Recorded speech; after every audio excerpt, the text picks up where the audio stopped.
அஸ்ஸலாமு அலைக்கும் வரஹ்மத்துல்லாஹி வபரகாத்துஹு. அத்தியாயம் 64, வசனம் 16. உங்களால் இயன்றவரை அல்லாஹ்வை அஞ்சுங்கள், அவனுக்கு செவி சாயுங்கள், அவனுக்கு கீழ்ப்படிந்து நடங்கள், நல்ல வழியில் செலவு செய்யுங்கள், அது உங்களுக்கு நன்மையாக அமையும். யார் தம் உள்ளத்தினுடைய உலோபித்தனத்திலிருந்து பாதுகாக்கப்படுகிறார்களோ அவர்களே வெற்றியாளர்கள் ஆவார்கள். சுபஹானல்லாஹ். இதுதான் இந்த ஆயத்து. இதுல அல்லாஹ் என்ன சொல்றான்? உங்களால் இயன்றவரை, அதாவது உங்கள் சக்திக்கு ஏற்ப, உங்களால முடிஞ்ச அளவுக்கு அல்லாஹ்வை அஞ்சுங்க. அப்ப இந்த இடத்துல அல்லாஹ் நமக்கு எவ்வளவு சக்தி தந்திருக்கிறான் அப்படின்னு நீங்க அளந்து எடை போட்டு வச்சுக்கணும். சாப்பாடு தந்திருக்கானா, உடை தந்திருக்கிறானா, உறைவிடம் தந்திருக்கிறானா, நல்ல மற்ற மக்களுக்கு உதவி செய்யக்கூடிய அளவுக்கு நமக்கு செல்வத்தை தந்திருக்கிறானா, இல்லை நம்மளை பிச்சை எடுக்க விட்டுருக்கிறானா, இதெல்லாம் அளவுகோல். உங்களுக்கு அல்லாஹ் எவ்வளவு சக்தியை தந்திருக்கிறான் அப்படிங்கிறதுக்கான அளவுகோல். என்னென்ன பிரச்சனையெல்லாம் சமாளிச்சு வந்திருக்கீங்க? உடல் ரீதியான பிரச்சனையா, மன ரீதியான பிரச்சனையா, வாழ்க்கையில என்ன போராட்டம், எதெல்லாம் கடந்து வர்றதுக்கான சக்தியை இறைவன் உள்ளத்துல எவ்வளோ வலிமையை தந்திருக்கான், சக்தியை தந்திருக்கிறான், சக்திக்கான அளவுகோல். அப்ப இதெல்லாம் நீங்களே அகத்தாய்வு செஞ்சு இறைவன் நமக்கு என்னென்ன சக்தியை தந்திருக்கிறான். சிலருக்கு பேங்க் பேலன்ஸ் லட்சக்கணக்கில் இருக்கும், சிலருக்கு பேங்க் பேலன்ஸ் கோடிக்கணக்கில் இருக்கும், சிலருக்கு பேங்க் பேலன்ஸ் மாசம் மாசம் 0 ஆயிரும். அப்ப இறைவன் பொருளாதாரத்துல என்ன சக்தியை தந்திருக்கிறான் அளவிட்டு பாருங்க. இறைவன் உங்களுக்கு எவ்வளவு சக்தியை தந்திருக்கிறானோ அந்த அளவுக்கு நீங்க அல்லாஹ்வை அஞ்சு கொள்ளுங்கள். சரி, எவ்வளவு சக்தியை தந்திருக்கான்னு எடை போட்டுட்டு அப்ப அந்த அளவுக்கு நீங்க அல்லாஹ்வை அஞ்சுறீங்களா அப்படிங்கிறதையும் அந்த இடத்துல அகத்தாய்வு செஞ்சு ரெண்டையும் டேலி பண்ணி பாருங்க. அல்லாஹ்வின் தூதர் நபிகள் நாயகம் ஸல்லல்லாஹு அலைஹி வஸல்லம் அவர்கள் சொன்னார்கள், ஒன்றை செய்யுமாறு உங்களுக்கு நான் கட்டளையிட்டால் அதை உங்களால் முடிந்த அளவுக்கு செய்யுங்கள். ஒன்றை செய்ய வேண்டாம் என்று உங்களுக்கு நான் தடை விதித்தால் அதிலிருந்து நீங்கள் தவிர்த்து கொள்ளுங்கள். ரொம்ப முக்கியமான பாயிண்ட் என்னன்னா, உன்னை செய்யுங்கன்னு சொன்னா முடிஞ்ச அளவுக்கு செய்யுங்க. தான தர்மம் செய்யுங்கன்னு நான் சொல்றேன். இந்த போருக்கு நீங்க இவ்வளவு தான தர்மம் செய்யுங்க, எல்லாம் சிறப்பா தான தர்மம் செய்யுங்கன்னு சொன்னா உங்களால முடிஞ்ச அளவுக்கு செய்யுங்க. நான் 100 பவுன் வச்சிருக்கேன், நான் ஒரு 25 பவுன் இந்த போருக்காக கொடுக்குறேன், அதான் என்னால முடியும்னு நீங்க நம்புனீங்கன்னா உங்களால முடிஞ்ச வரைக்கும் நீங்க செய்யுங்க. முடிஞ்ச வரைக்கும். என்னால ஒண்ணுமே கொடுக்க முடியாது அப்படின்னு போறதுக்கு பதில 1 பவுன் கொடுக்கறதோ 20 பவுன் கொடுக்கறதோ உத்தமம் தானே.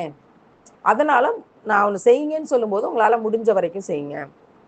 அந்த முடிஞ்ச வரை அப்படிங்கிறதுக்கான அளவுகோல் என்ன? உங்களுக்கு இறைவன் என்ன சக்தியை தந்திருக்காங்கிறத பார்த்து டேலி பண்ணணும். அதுதான் முடிஞ்ச அளவு. இப்ப நம்ம ஒரு இட்லி சாப்பிட்றோம், நம்முடைய இறைப்பை என்ன கொள்ளளவு இருக்கும்? சில பேருக்கு 3 இட்லி அளவு கொள்ளளவு இருக்கும், சில பேருக்கு 5 இட்லி அளவு கொள்ளளவு இருக்கும், சில பேருக்கு 25 இட்லி அளவு கொள்ளளவு இருக்கும். இறைப்பைக்கு இறைவன் அந்தந்த இறைப்பைக்கு அந்தந்த அளவு சக்தியை கொடுத்துருக்கானா இல்லையா? அப்ப அவங்களால 25 இட்லி சாப்பிடுற அளவுக்கு இறைவன் சக்தியை கொடுத்துருக்கான். இவங்களால 5 இட்லி சாப்பிடுற அளவுக்கு சக்தியை கொடுத்துருக்கான். சில பேருக்கு 2 இட்லி தான் சாப்பிட முடியும், சில பேருக்கு இறைப்பை கோளாறு இருக்கவங்களுக்கு 1 இட்லி அரை இட்லி தான் சாப்பிட முடியும். அப்ப எந்தெந்த அளவுக்கு சக்தி கொடுத்துருக்கானோ அவ்வளவுதான் முடியும். நம்மளால 1.5 இட்லி தான் முடியும், முடிஞ்ச அளவுக்கு தான் சாப்பிட முடியுங்கிற மாதிரி உங்களால முடிஞ்ச அளவுக்கு, எனக்கே தேவை இருக்குது, என்கிட்ட 100 ரூபா தான் இருக்குது, எனக்கு இந்த தேவை இருக்குது, மிச்சம் என்னால 25 ரூபா கொடுக்க முடியும், அவ்வளவுதான் கொடுக்க முடியுங்கிறத கொடுங்க. செலவு போக மிச்சம் இருக்கிறத கொடுக்கணுங்கிறதா அதுக்கு பொருள் வருது. நீங்க உங்க செலவுக்கு என்ன செய்யறதுன்னு தெரியாம பரிதவிச்சுட்டு நீங்க கொடுக்க தேவையில்லை. முடிஞ்ச அளவு. எப்படி 1.5 இட்லி தான் என்னால் சாப்பிட முடியும், அடுத்து 2 இட்லி என்னால் சாப்பிட முடியாதுங்கும் போது அவ்வளவுதான் ஆற்றல். அதே மாதிரி தான் என்னுடைய செலவுக்கு போக, என்னுடைய தேவைக்கு போக, எனக்கு என்ன பிரச்சனை இருக்கு அதுக்கு எடுத்து வச்சுட்டு மிச்சத்தை நான் கொடுக்கறதா என்னால் முடிஞ்ச அளவு அப்படிங்கிறது. நான் எப்படி தருவேன்? நான் அதெல்லாம் தர முடியாது, எனக்கு வேணும்ல, நாளைக்கு வேணும்ல, அடுத்த வருஷம் வேணும்ல, என் தலைமுறைக்கு வேணும்லன்னு எடுத்து வச்சுக்கிட்டு அதுக்கப்புறம் கொடுக்கறது அப்படிங்கிறது கஞ்சத்தனம். கஞ்சத்தனம். அது ஒரு மூமினுக்கு அழகு கிடையாது. அப்ப இதுதான் முடிஞ்ச அளவுங்கிறதுக்கான விளக்கமா என்னுடைய சிற்றறிவு கேட்ட அளவுக்கு நான் சொல்றேன். ஆனா ஒன்றை செய்ய வேண்டாம்னு சொல்லிட்டு அதை முற்றிலும் தடுத்து கொள்ளுங்கன்னு சொல்றாங்க. அப்ப என்னென்ன செய்ய வேண்டாம்னு ரசூல்லா சொல்லியிருக்காங்க அப்படிங்கிறத நம்ம நிறைய கேட்டிருக்கோம், படிச்சிருக்கோம். இத்தனை வருஷமா நம்ம தொடர்ந்து படிக்கிறோம் என்னென்ன செய்ய வேண்டாம்னு சொல்லியிருக்காங்கன்னு. டோன்ட் ஷோகேஸ்ன்னு சொல்லியிருக்காங்களா? பொய் சொல்லக்கூடாதுன்னு சொல்லியிருக்காங்களா? அமானிதங்கள் அதை மாற்றக்கூடாது, திருடக்கூடாதுன்னு சொல்லியிருக்காங்களா? இந்த மாதிரி நிறைய சொல்லியிருக்காங்க இல்லையா பட்டியல்.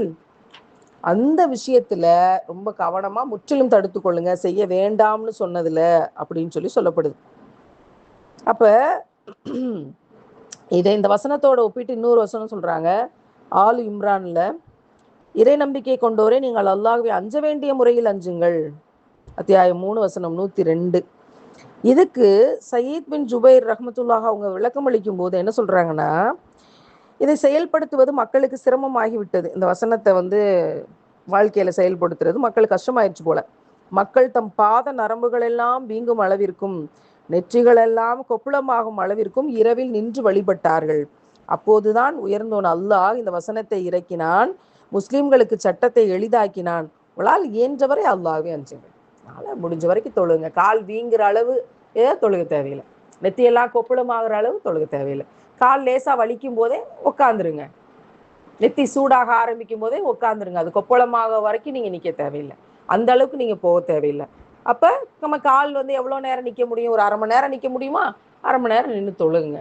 நீங்க 4 மணி நேரம் 10 மணி நேரம் நின்று தொழுக வேணாம் இல்லையா? இப்போ என்ன முடியும்? அந்த கால் என்ன முடியுங்கிற அளவுகோல் என்ன? முட்டி நடுங்கும், கால்லாம் வலிக்கும், அந்த தசையெல்லாம் பிடிக்கும். அதுதான் அது ஆரம்பிக்கிற ஸ்டேஜ் உங்களுக்கு தெரியும்.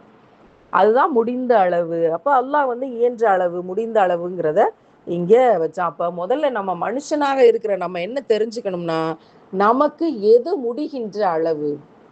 அதுக்குதான் அந்த இட்லி உதாரணத்தை சொன்னது.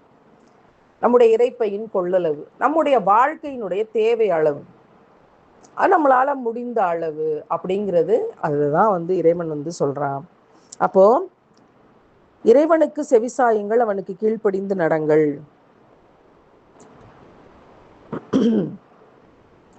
என்று கூறுகிறது. அல்லாஹ்வையும் அவன் தூதரும் உங்களுக்கு என்ன கட்டளையிட்டுள்ளார்களோ அதற்கு கட்டுப்பட்டவர்களாக இருங்கள். அதை விடுத்து வலப்பக்கமோ இடப்பக்கமோ சாய்ந்து விடாதீர்கள். தராசுல நட்டு முள்ளா இருங்க, ஸ்டாண்டர்டா நில்லுங்க. இங்கிட்டோ அங்கிட்டோ சாஞ்சிக்கிட்டு கிடக்காதீங்க. இங்கிட்டு போய் தான தர்மம் செய்வோம், இங்கிட்டு போய் இல்லை கஞ்சத்தனமா இருப்போம், இங்கிட்டு போய் நம்ம எளிமையா இருப்போம், இங்கிட்டு போய் அலங்காரத்தை வெளிக்காட்டுவோம், அப்படி இங்கிட்டுமா அங்கிட்டுமா ஊசலாட்டத்துல போகாம ஸ்டாண்டர்டா ஸ்ட்ராங்கா நடுவுல நில்லுங்க. வலப்பக்கமோ இடப்பக்கமோ சாய்ந்து விடாதீர்கள். அடுத்த தொடர்ல நல்வழியில் செலவு செய்யுங்கள், அது உங்களுக்கு நன்மையாக அமையும்னு அல்லாஹ் தெரிவிக்கிறான். அதாவது அல்லாஹ் உங்களுக்கு வழங்கிய பொருட்செல்வங்களை உறவினர்களுக்கு, ஏழைகளுக்கு, எளிய மக்களுக்கு செலவிடுங்கள். உங்களுக்கு அல்லாஹ் நன்மை செய்ததை போல அவன் படைப்புகளுக்கு நீங்கள் நன்மை செய்யுங்கள், அது உங்களுக்கு இம்மையிலும் மறுமையிலும் நன்மையாக அமையும். இந்த இடத்துலதான் இப்ப நமக்கு பிரச்சனை வருது. எதை கொடுக்கலாம், எவ்வளவு கொடுக்கலாம், யாருக்கு கொடுக்கலாம், கொடுக்கலாமா வேணாமா, நமக்கு எவ்வளவு வச்சுக்கிட்டு எவ்வளவு கொடுக்கலாம். அல்லாஹ் உங்களுக்கு கொடுத்தானா இல்லையா அவ்வளவும்? அப்ப நீங்க அல்லாஹ் படைத்திருக்கான்ல, அல்லாஹ் தான் அந்த பிச்சைக்காரனை படைச்சிருக்கான், அல்லாஹ் தான் அந்த கஷ்டப்படுறவங்களை படைச்சிருக்கான், அல்லாஹ் தான் அந்த கடன்ல உழல்றவங்களை படைச்சிருக்கான், அல்லாஹ் தான் அந்த வறுமையில கையேந்திரவங்களை படைச்சிருக்கான், அல்லாஹ் தான் அந்த அனாதைகளை பாசம் இல்லாம படைச்சிருக்கான். அவங்க அத்தனை பேரும் அல்லாஹ்வினுடைய படைப்பு. அல்லாஹ் உங்களையும் படைச்சு உங்களுக்கு எல்லாத்தையும் கொடுத்தானே, ஆனா அவங்களையும் படிச்சு அவங்களுக்கு எதையுமே கொடுக்கலையே. எதுக்குன்னா நீங்க எடுத்து அவங்களுக்கு கொடுக்குறீங்களான்ற டெஸ்ட் வைக்கிறதுக்காக தான். அந்த டெஸ்ட்ல நீங்க ஃபெயில் ஆகி போயிடாம உங்களுக்கு தேவையானதை வச்சுக்கிட்டு, 50 பவுன் வச்சிருக்கீங்களா, உங்களுக்கு 15 பவுனை வச்சுக்கிட்டு மிச்சம் 35 பவுனை எடுத்து பிரிச்சு கொடுங்க எல்லாருக்கும் சந்தோஷமா. ரொம்ப அழகான விஷயம் இங்க தரப்பட்டிருக்கு. உங்களுக்கு அல்லாஹ் நன்மை செய்ததை போல அவன் படைப்புகளுக்கு நீங்கள் நன்மை செய்யுங்கள். சுபஹானல்லாஹ். அல்லாஹ் எனக்கே 10 பவுனை தான் கொடுத்துருக்கான், 5 பவுனை வச்சுக்கிட்டு 5 பவுனை கொடுங்க. அல்லாஹ் எனக்கே 5 பவுனை தான் கொடுத்துருக்கான், 2.5 பவுனை வச்சுட்டு 2.5 பவுனை கொடுங்க. அல்லாஹ் எனக்கே 2 பவுனை தான் கொடுத்துருக்கான், 1 பவுனை வச்சுக்கிட்டு 1 பவுனை கொடுங்க. அல்லாஹ் எனக்கு 1 பவுனை தான் கொடுத்துருக்கான், 1/2 பவுனை வச்சுக்கிட்டு 1/2 பவுனை கொடுங்க. அல்லாஹ் எனக்கு 1/2 பவுன் தான் கொடுத்துருக்கான், 1/4 பவுன் வச்சுக்கிட்டு 1/4 பவுனை கொடுங்க. அல்லாஹ் எனக்கு இந்த 1/4 பவுன் ஒரு தோடு தான் கொடுத்துருக்குறான். அப்படிங்கும்போது அல்லாஹ்ட்ட துவா செய்யுங்க, அல்லாஹ் எனக்கு இன்னும் நீ நிறைய பரக்கத் செய், நான் எல்லாருக்கும் நான் கொடுக்குறேன் அப்படின்னு துவா செய்யுங்க. 50 பவுனை வச்சுக்கிட்டு எனக்கு அல்லாஹ் நீ பரக்கத் செய், நான் அதுக்கப்புறம் எல்லாருக்கும் தர்றேன்னு சொல்லக்கூடாது. அல்லாஹ் உங்களுக்கு நன்மை செய்ததை போல நீங்கள் மற்றவங்களுக்கு நன்மை செய்யுங்கன்னா என்ன அர்த்தம்? அல்லாஹ் உங்களுக்கு எவ்வளவு கொடுத்தா நீங்களும் அவ்வளவு கொடுங்க. கொடுங்க, × 700 நான் தருவேன்னு அல்லாஹ் சொல்லியிருக்கான். அப்ப அதை நீங்க நம்ப மாட்டீங்க. கொடுத்தா எல்லாம் காணாம போயிருமேன்னு தான் மனுஷனுக்கு நினைப்பாயிருது. கொடுத்தா எல்லாம் தீந்து போயிருமேன்னு மனுஷனுக்கு நினைப்பாயிருது. கொடுத்தா எல்லாத்தையும் இழந்துருவோமேன்னு மனுஷனுக்கு நினைப்பாயிருதே தவிர, நாம் அல்லாஹ் தந்ததை அல்லாஹ்வின் பாதைக்கு கொடுத்தால், ஒரு நெல்மணியை போட்டா 700 நெல்மணி வருவதை போல நான் 700 மடங்காக பெருக்கி கொடுப்பேன்னு அல்லாஹ் சொன்னத நம்பிக்கை இருந்தால், அல்லாஹ் நமக்கு நன்மை செஞ்ச மாதிரி மற்றவங்களுக்கும் நம்ம நன்மை செஞ்சிருவோம். அப்ப அது இம்மையிலும் உங்களுக்கு நன்மையா இருக்கும், மறுமையிலும் நன்மையா இருக்கும்.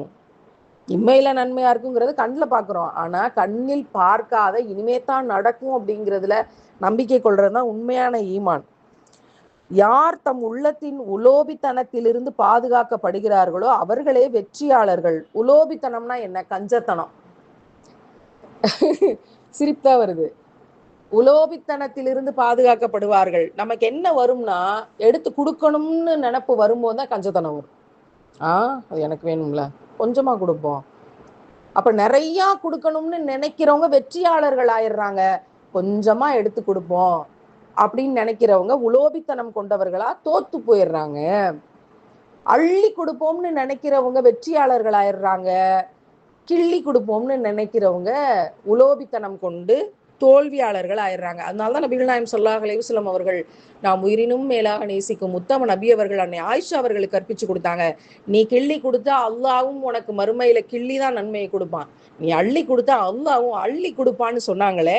நம்ம அள்ளி கொடுப்போம், அது நகையாக இருக்கட்டும், பணமாக இருக்கட்டும், காசாக இருக்கட்டும், உணவாக இருக்கட்டும், உள்ளம் விசாலப்பட்டு அள்ளி கொடுப்போம், நமக்கு அல்லாஹ் அள்ளி தருவான்ல. சுப்ஹானல்லாஹ். என்னங்க, கொடுக்கல் வாங்கல அல்லாவுக்கு அழகிய கடன் கொடுத்து வியாபாரத்துல வெற்றி அடைகிறவங்க தாங்க வெற்றியாளர்கள். எவ்வளவு அருமையான விளக்கத்தை அல்லாஹ் அங்க தந்திருக்கிறார். சுப்ஹானல்லாஹ். அடுத்த வசனம் அழகிய கடனுக்கு பன்மடங்கு லாபம்ங்கிறது தான் அடுத்த 17வது வசனம். இந்த 16வது வசனத்துல எவ்வளவு அழகான விளக்கங்களை தந்திருக்கிறார். எனவே உள்ளங்கள் விசாலப்படட்டும், அள்ளி கொடுக்கிற பாக்கியம் நமக்கு கிடைக்கட்டும். அதற்கு பகரமாக இம்மையிலும் நாம் நன்மையை இறைவனத்திலிருந்து அள்ளி கொள்வோம், மறுமையிலும் இறைவனத்திலிருந்து நன்மையை அள்ளி கொள்வோம்ங்கிற நம்பிக்கையோட, இன்ட்டு 7 என்ற அல்லாஹ் தருவாங்கிற நம்பிக்கையோட இருக்கிறது எல்லாத்தையும் சிறப்பாக கொடுப்போம். அந்த கொடுக்கும்போது இந்த மக்கள்லாம் சந்தோஷமா அதுல திருப்தி அடைவாங்க. பார்த்தீங்களா? அப்படி நம்மை பார்த்து அல்லாஹ் திருப்தி அடைவான். நம்மளோட செயல்கள் அல்லாஹ் திருப்தி அடைஞ்சிட்டான் அப்படின்னா அதை விட நமக்கு என்னங்க வேணும்? அதுக்கப்புறம் நமக்கு என்னங்க பிரச்சனை வாழ்க்கையில? நமக்கு என்ன தேவை வேண்டி கிடக்கு? அதுக்கப்புறம் என்னுடைய செயல்களில் என்னை படைத்த இறைவன் திருப்தி அடைஞ்சிட்டான் அப்படின்னா அதுக்கு மேல என்ன வேணும்? அவ்வளவுதான், முடிஞ்சு. நம்முடைய கபர் வெளிச்சமாகும், ஜன்னத்துல் ஃபிர்தௌஸ் தந்துரும். பக்கத்து வீட்டுல நபிகள் நாயகம் ஸல்லல்லாஹு அலைஹி வஸல்லம், அன்னையர்கள், சகாபாக்கள், சகாபிய பெண்மணிகள்னு ஒரு அழகான குடும்பம் நமக்காக விரிஞ்சு கிடக்கும். நிமிந்து பார்த்தா அர்ஷுல அல்லாஹ் இருப்பான். நம்ம செயல்கள்ல அல்லாஹ் திருப்தி அடைஞ்சிட்டான்னா இதெல்லாம் கிடைச்சிரும்னு அல்லாஹ் வாக்கு தந்திருக்கிறான். அல்லாஹ்வின் வாக்கை நம்பி வாழ்றதா இல்ல உலோபித்தனம் கொண்டு வாழ்றதா? யார் உலோபித்தனத்தை வெற்றி கொள்கிறார்களோ, உலோபித்தனம் வரும், சைத்தான் வருவான், அந்த உலோபித்தனத்தை உருவாக்குவான். யார் தம்முடைய உள்ளத்தின் உலோபித்தனத்திலிருந்து பாதுகாக்கப்படுகிறார்களோ அவர்கள் வெற்றியாளர்கள். சுப்ஹானல்லாஹ். ரொம்ப அருமையான ஒரு ஆயத்து. அதுக்கான தஃப்சீர்ல எவ்வளவு அழகான நுணுக்கங்களை இங்க நம்ம மார்க் அறிஞர்கள் கொடுத்திருக்கிறாங்க. இறைவன் மிகப்பெரியவன். இவற்றை சிந்திப்போர் வெற்றி அடைவோர் இன்ஷா அல்லாஹ்.